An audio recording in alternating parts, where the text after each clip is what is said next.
Monica here with Book 2 of Jim Butcher's Full Moon.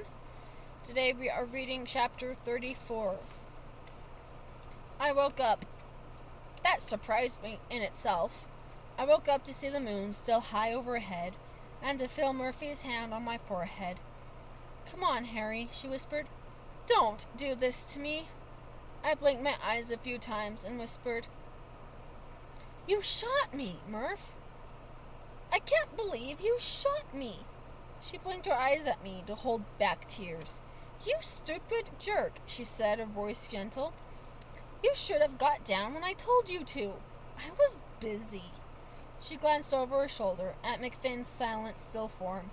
"Yeah, I saw. After." She turned back to me, looking a little past me, focused elsewhere. "It's all right," I said. "I forgive you. I thought it very generous of me, appropriate to the last moments of a man's life."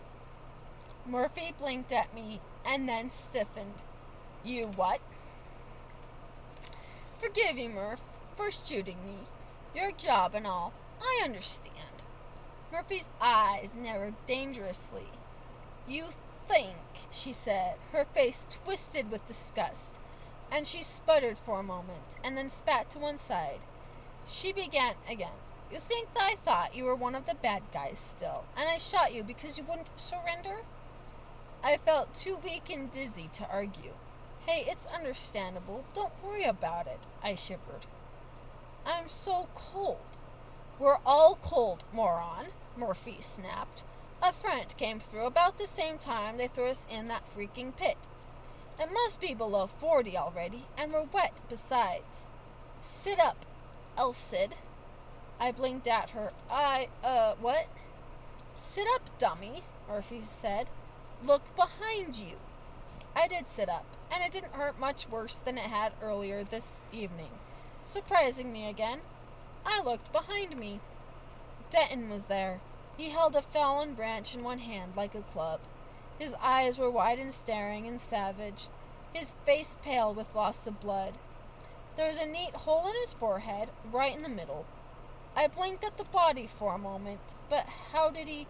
"I shot him, you jerk.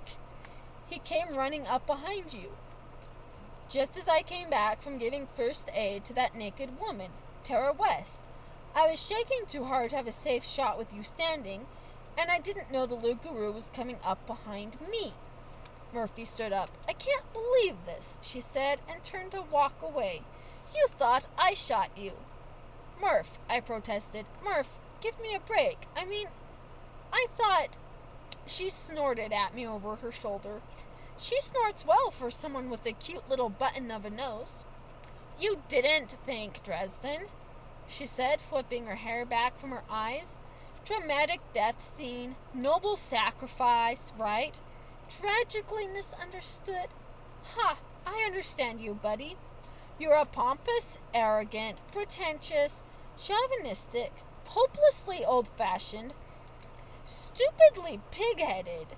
Murphy went on in graphic detail and at great length about me as she walked away to call the police and an ambulance, and it was music to my ears.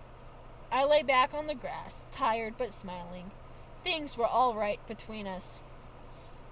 The police had one hell of a time sorting out the mess at Marcone's place. I made sure to collect all the wolf belts. Murphy helped me. We burned them, right there, in a stinking fire made of tree branches. It was too hard for me to throw them in. Murph did it for me. She understands things, sometimes, that I couldn't ever explain to her. Later, I went with Murph to Carmichael's funeral. She went with me to Kim Delaney's. Those are the kind of things friends do for each other. Mr. Hendricks, as it turns out, had worn his Kevlar under the black fatigues. They put me next to him in the ambulance that night when I finally left the scene. They'd bared his chest, and it was a solid mass of purple bruises, so that we were a match set. He glowered at me in silence, but he breathed steadily through the oxygen mask on his face. I felt absurdly cheered when I saw him alive. All things considered, can you blame me? Marcone got arrested on general principles, but nothing stuck, though everything had happened on his property, Injuries on the FBI agents indicated that they had all done one another in, or been killed by an animal, except for Den, of course. None of the peace officers there had possessed a warrant, etc., etc.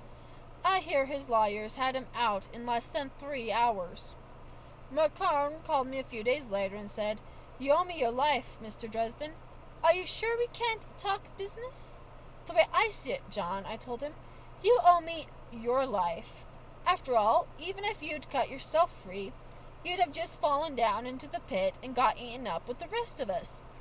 I figure you thought your highest chances of survival were in freeing me, the wizard, who deals with this kind of thing, to handle it." "Of course," Marcone said with a note of disappointment in his voice. "I just hope you hadn't realized it."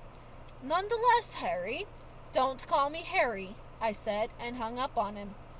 Susan filmed the death of the loup-garou from less than 50 yards away, with a pretty good zoom lens and special light-sensitive film. The light from my amulet illuminated the scene rather dramatically without really showing many details.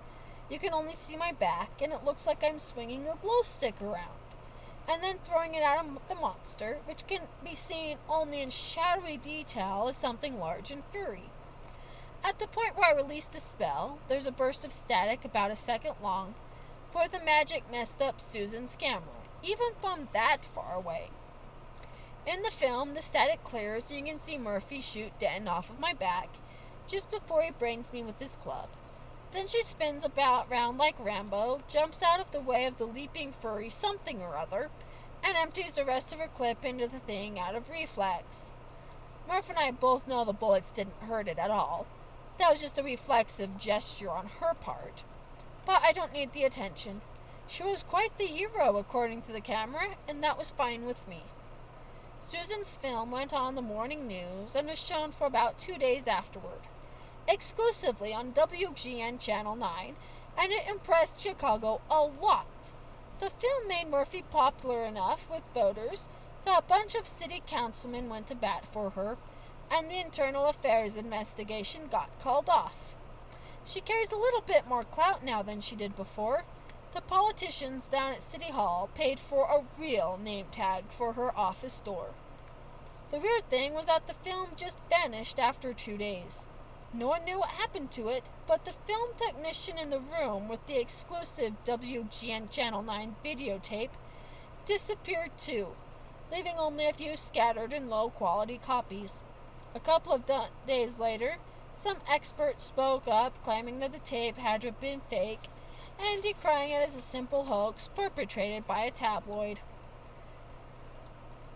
Some people just can't deal with the thought of the supernatural being real. Federal government is like that a lot, but I'm thinking that if anyone in the government did believe, they would just as soon not have had proof of the existence of werewolves and the instability of a local FBI agent showing at 5, 6, and 10. The film's disappearance didn't stop Susan from getting a promotion at the Arcane, a big raise, and a guest slot on the Larry King Show, plus a few other places. She looked good doing it too, and made people think. She's getting her column syndicated. Maybe, in a few 100 years, people might actually be willing to consider what was real in the world with an open mind. But I doubted it. I didn't call Susan for a while, after she had seen me so far gone into being a monster that I might have as well have been one. She didn't pressure me, but kept her presence known. She'd send me flowers sometimes, or have a pizza delivered to my office when I was working late. Hell of a girl. Tara was badly injured, but recovered thanks to her own reversion to human form and Murphy's quick first aid. She asked me to meet her at Wolf Lake Park a few weeks later, and when I showed up, she was there, wearing just a long black cloak. "I wish to tell you that what you did was necessary, and I wish to tell you goodbye," she said, and slipped the cloak off. She was naked, with a few new, wrinkled scars. "Goodbye. Where will you go?" I asked. She had tilted those odd amber eyes at me. "I have family," she said. "I have not seen them in a long time. I will return to them now. Maybe you'll call sometime?" Her eyes sparkled, and she smiled at me a little sadly. "No, Harry Dresden, that is not the way of my kind. Come to the great mountains in the northwest one winter. Perhaps I will be there." And then she shimmered into the shape of a great timber wolf and vanished into the sunset. All those people shape-shifting into wolves, and I had never once considered the possibility of a wolf shape-shifting into a person. I picked up Tara's cloak, musing, and took it home with me as a reminder to keep my mind even more open to the realms of possibility. The Alphas decided that I'm about the greatest thing since sliced bread, which isn't exactly the most thrilling thing in the world for me. They asked me to a camp out with them, which I reluctantly attended, where all dozen odd young people swore friendship and loyalty to me, and where I spent a lot of time blinking and trying to say nothing. They're just itching for me to lead them in some meaningful crusade against evil. Hell, I have trouble just paying the bills.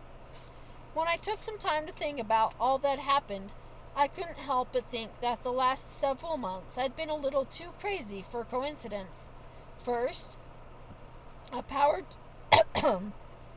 drunk warlock had appeared out of nowhere, and I had to duke it out with him in his own stronghold before he murdered me outright. And then Denton and his people showed up with enchanted wolf belts and raised hell. I never had found out who exactly was behind the warlock who showed up the previous spring.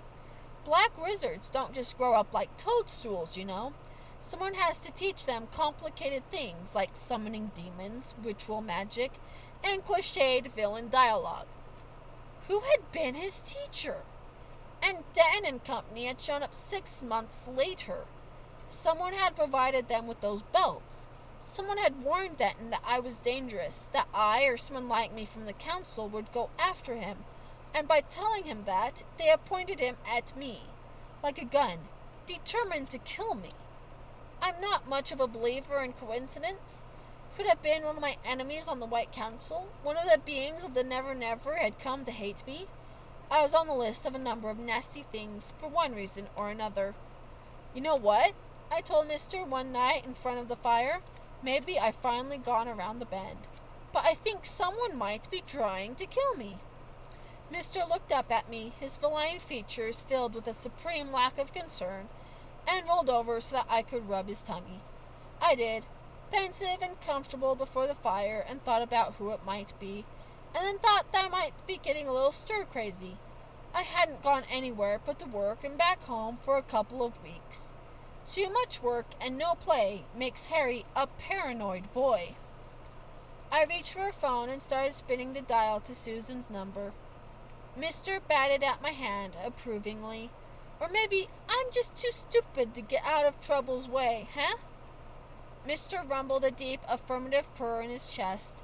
I settled back to ask Susan over, and enjoyed the warmth of the fire. And thank you for listening to Book 2 of the Dresden Files. Please like and subscribe. Stay tuned for And the third book. stay tuned for the third book.